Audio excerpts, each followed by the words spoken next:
Shopping local is one of my very favorite pastimes, and the monthly Rosemary Indie Market offers some very unique products that are made here on the Suncoast by artisans. Ashley Rogers is the organizer, and she also is the owner of the Canned Ham Vintage Shop. Welcome back, Ashley. Morning, we're so happy to have you. Thank you. So the Indie Market every month, you organize this. Why in the Rosemary District? Well, the Rosemary District is seeing a lot of growth, and we want to make sure that that growth really stays within the boundaries of what the Rosemary Indie Market and the district is all about. It's always been a lot of design and a lot of artists being able to live there affordably and being able to show their wares, and we want to make sure it stays that way with all this growth. What kind of things can we find there? Well, we kind of do a little bit of everything. It's like a farmer's market and a craft show. Had a really weird little baby. So everything from clothing to antiques. It's a little funky, but we like to keep it that way because of the district's history with that. So clothing, handmade, antiques, jewelry, lots of great gift items for Valentine's Day, which is coming up. Oh, this sounds perfect. A great place to shop. So show us what you brought today. So I brought Canned Ham has two favorite things in the shop. I started out by collecting hats, and my mother started vintage by collecting Pyrex, which is kind of what we see on the table here. It takes us all back to our growing very up. nostalgic. Look at that I had set. one. Did you have a set of this? I still have these. Yeah. I have one of these. This is the most classic pattern. It's very nostalgic for me. I grew up with this pattern, and it was produced in 1945. So that's how old that is. The company that produces it, they've been producing this for over 100 years. Wow. So that's why everybody has it, because it's been around forever. And I can look at that and say my mom put salad in the green bowl, my dad had mashed potatoes in the yellow bowl. We whipped the whipped cream in the blue bowl. Now, Chocolate chip cookies. Can you still get those? Do they still produce them, or are they only vintage? They are only vintage. Every now and then, like for their 100-year anniversary, they did do a new product where it was the polka dot. It was the primary polka dot. I saw one of those. That was 3 years the ago. polka dot. No, the polka dot Really has polka dots? really has polka dots, and it was only available for like 6 months or so to a year 3 years ago. So it's very limited.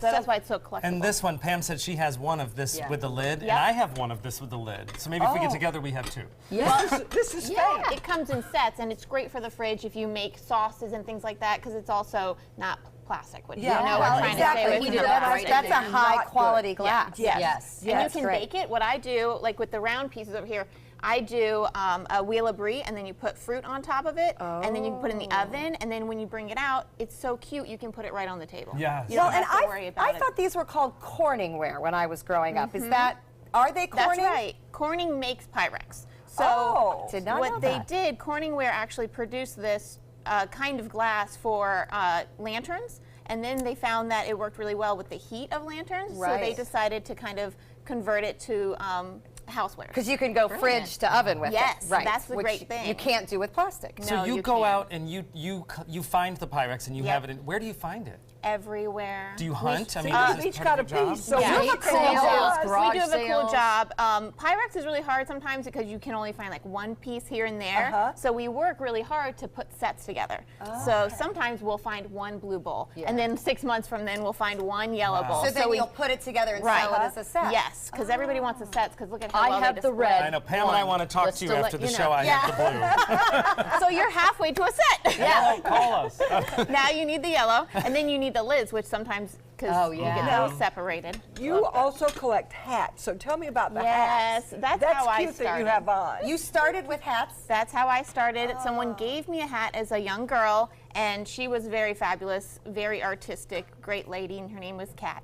And from there, growing up, I had to have every hat you could find. Cat in the hat? Cat had a hat. That's a total coincidence. I had no idea if that was true. It's a family friend. I was probably about 6 when she gave me this when you hat. started all And this. it became your career. Well, eventually. I It was love an interesting path to get there. I've had lots of careers, but this was always a hobby, so we were able to make it, our passion into a job, which is really Isn't wonderful. that what we all want, is when your passion Yes, becomes and your job? there's so many occasions here where you need a hat, but and it's they're hard not to find. every week, so you can't find a hat. Right, This that's is so exactly great to know. You've got some really unusual Yes. ones. Tell us some of the ones you brought. Just give us an overview. Okay, so what we have here is ranging from 40s to about 60s. The red hat is definitely more of the 60s vibe. It's wool. It's got some great feathers wrapped around it. Great for every day running around. And then we have some hats that are a little bit more event hats, which you can kind of think about. the European, what they're doing, lots of hats are really coming back. They Kate are. Middleton. Yes, we Kate see Middleton that. loves Oh, hats. yes. Yeah. How cool. So We see that kind that. of connects to Oh, what a fun thing. And the market is coming up this weekend. So you can find all of these great things. The Rosemary District Indie Market is Saturday, January 20th. It's from 10 until 3, and you can visit their website for more information. We'll be right back.